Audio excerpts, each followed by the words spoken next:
नमस्कार दोस्तों, बायबी पाठशाला में आप सभी का स्वागत है। आप देख रहे हैं क्लास 10 का लेसन सेकेंड में, जिसका नाम है Nelson Mandela long walk to freedom. इसके बारे में हम पढ़ रहे थे। उसी क्रम को आगे बढ़ाते हुए शॉर्ट समरी को हम देखेंगे। क्या है?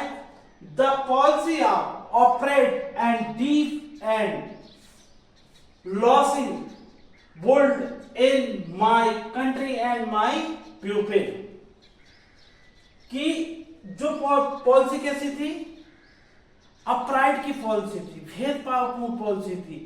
इसका मेरे देश और मेरे प्यूपिल में, मेरे लोगों पर, मेरी कंट्री में और मेरे लोगों पर बहुत ही गहरा असर पड़ा। कौन बोल रहे हैं? नेल्सन मंडेला जी बोल रहे हैं। आगे वो बोलते हैं my country in rich in the minerals. क्या बोलते हैं? My country in rich in the minerals. Minerals means खनिज संपदा। कि मेरा जो देश है वो क्या है? रिच है, मतलब बहुत रईस है, बहुत रिच है। काय में? मिनरल्स में। And games that leave Vineeth it's soil, Vineeth it's soil. और मुझे पता है कि यह संपत्ति,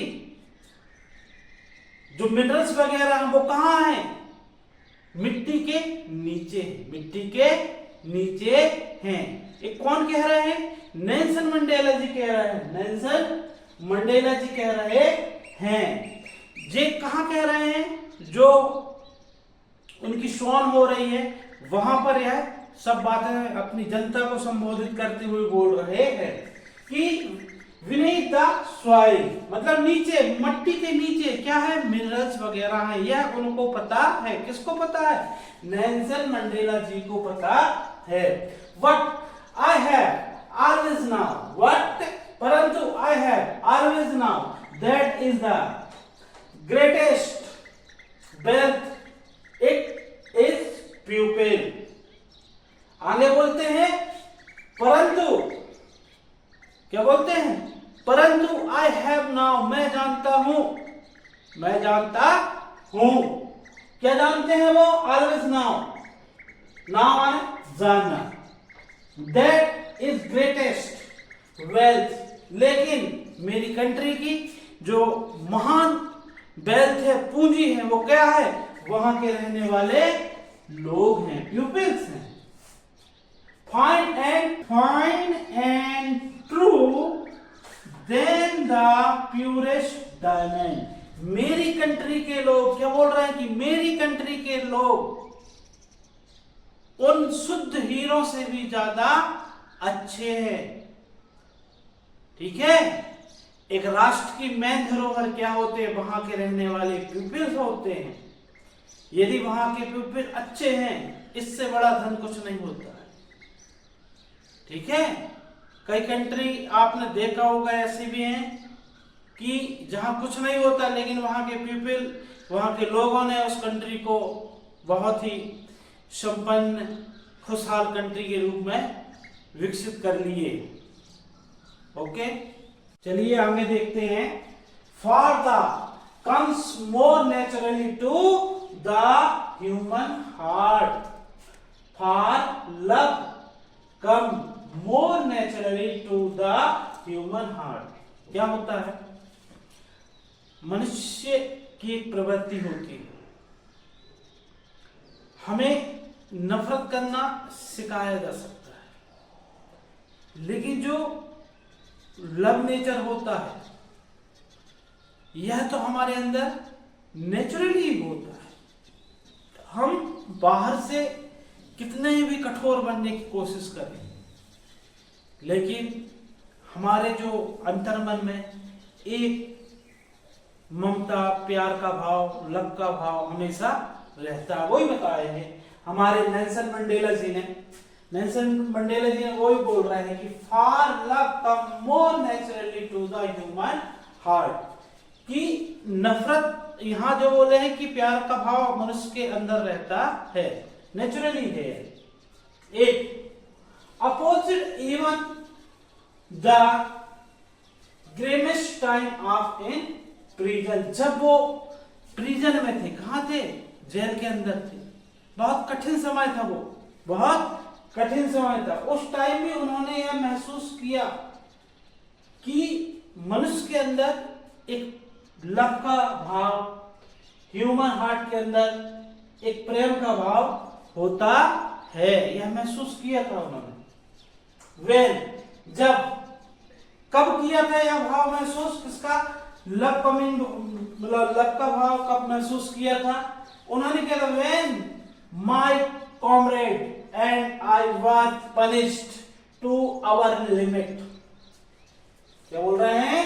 व्हेन, जब my comrade and I were punished, जब उनके साथी कॉमरेडों को और नेल्सन मंडेला जी को पनिश किया जाता था, सजा दी जाती थी, सजा मिलती थी, जब उनको टॉर्चर किया जाता था, उस समय भी टू आवर लिमिट। और वो कैसा टॉर्चर था कि उनकी लिमिट, मतलब ऐसे जो वो कर रहा है, जो मतलब सजा दे रहा है, वो अपनी लिमिट जितनी मतलब वो दे सकता है आज्ञाएं, उतनी आज्ञाएं दे रहा था। आई वुड, क्या बोल रहे हैं?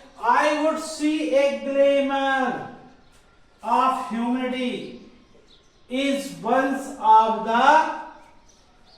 God's, once of the God punish just for the second, just for the second। Nelson Mandela ji कहते हैं कि जब गार्ड हमें पनिश करते थे, गार्ड हमें पनिश करते थे, उस समय भी उनके अंदर चाहे एक सेकंड के लिए, एक सेकंड के ग्लिम्स ऑफ सेकंड, उनके अंदर एक ह्यूमैनिटी, एक मानवता का भाव आता था, मानवता का भाव आता था। और किस समय? जब गार्ड क्या कर देते हैं? पनिश करते थे कॉमरेडों को और स्वयं हमारे नेल्सन मंडेला जी को, उस समय चाहे एक सेकंड के लिए यह भाव आता हो, ह्यूमैनिटी का, ऐसा भाव, मानवता का, प्रेम का, लव का, ह्यूमैनिटी का जो भाव आता है। इसलिए वो क्या कहते हैं कि for love come more naturally to the human heart. इसलिए लव जो होता है मोर नेचुरली होता है ह्यूमन हार्ट। ठीक है, चलिए अगला देखते हैं। देखिए, नेल्सन मंडेला जी ने यहां पर बताया गया है कि इंसान के दो ऑब्लिगेशन होते हैं in life every man, in life every man, मतलब किसी व्यक्ति, हर व्यक्ति के जीवन में has two obligation, has twine obligation, मतलब उसके दो उद्देश्य होते हैं या दो कर्तव्य होते हैं। पहला कर्तव्य क्या है? Obligation to his family, to his parents, to his wife and children. पहला उसका कर्तव्य क्या, किसके लिए होता है? हिज फैमिली के लिए होता है, अपने परिवार के लिए, टू हिज फैमिली। और उसके बाद उसका कर्तव्य होता है, व्यक्ति कर्तव्य, तो अपने माता पिताओं की सेवा करे, उनको अच्छे से रखे। फिर उसके बाद उसका कर्तव्य होता है अपनी वाइफ और अपने चिल्ड्रनों का की देखभाल करे, उनको खुश रखे। पहला कर्तव्य है एक व्यक्ति का, एक मैन का, समझ गए? He in life every man has two obligations, twin obligation. ठीक है, पहला तो आप समझ गए कि फैमिली के लिए, पेरेंट्स के लिए, और किसके लिए होता है? Wife and children. अगला ऑब्लिगेशन क्या होता है? He has obligation to his people, his country और हिज कम्युनिटी। ठीक है, he has an obligations to his pupil, his community and his country।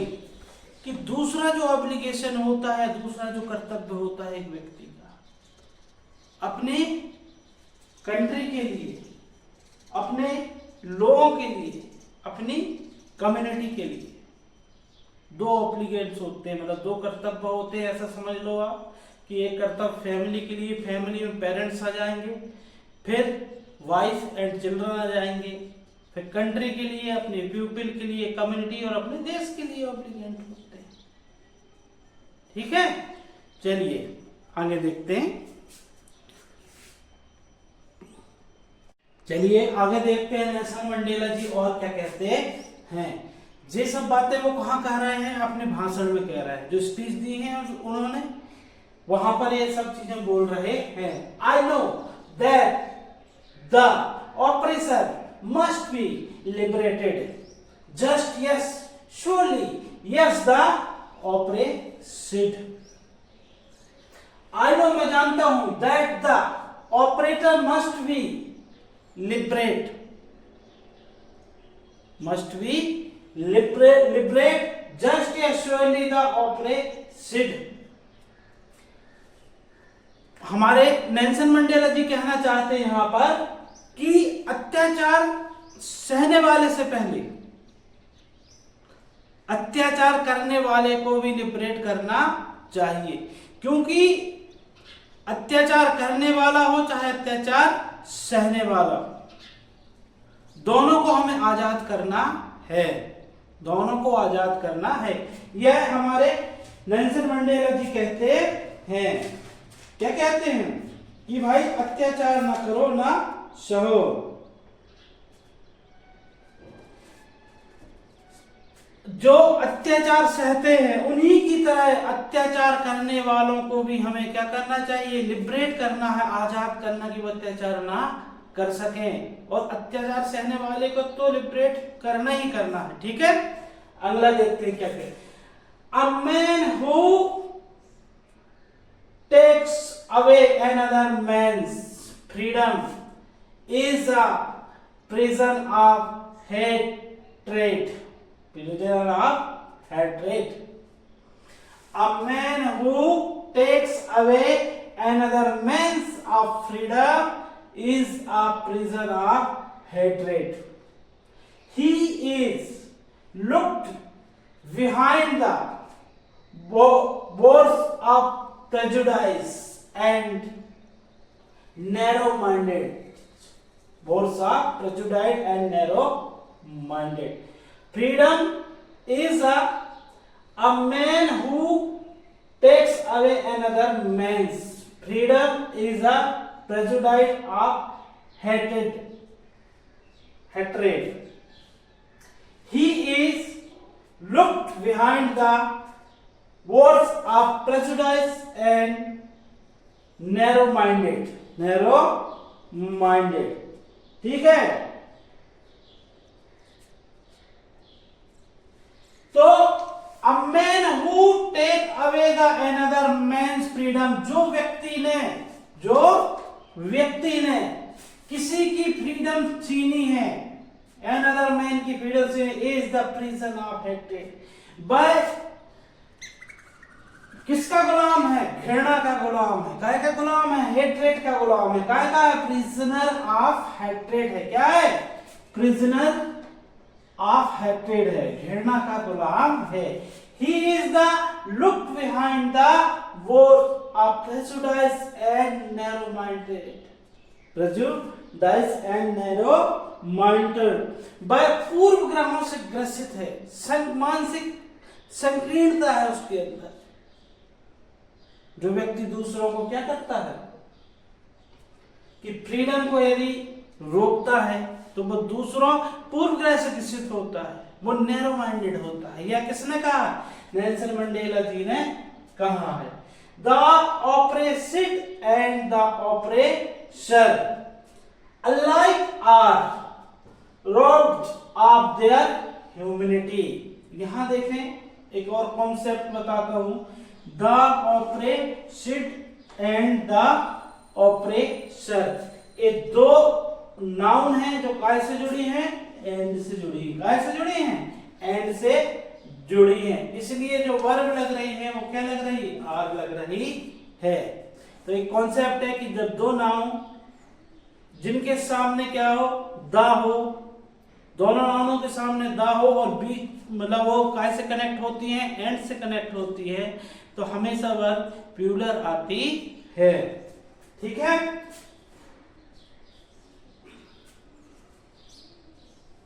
तो यहां बोला गया है the oppressed and the oppressor alike are robbed of their unity, मतलब उनकी जो अत्याचार करने वाले हैं और अत्याचार सहने वाले हैं, दोनों की क्या हो जाती है कि दोनों alike are rovers of life humanity, उनकी ह्यूमिनिटी क्या हो जाती है, छिन जाती, समान रूप से छिन जाती है, मतलब उनकी मानवता, ह्यूमिनिटी यानी मानवता समान रूप से क्या हो जाएगी, छिन जाएगी, मानवता समान रूप से छिन जाएगी। वीडियो को देखेंगे, लाइक किए करें, सब्सक्राइब करें और एक दो बार देखेंगे तो निश्चित ही आपको ये सब बनेगा। और इसके जो ऑब्जेक्टिव क्वेश्चन होंगे वो नेक्स्ट वीडियो में आपको करा दूंगा।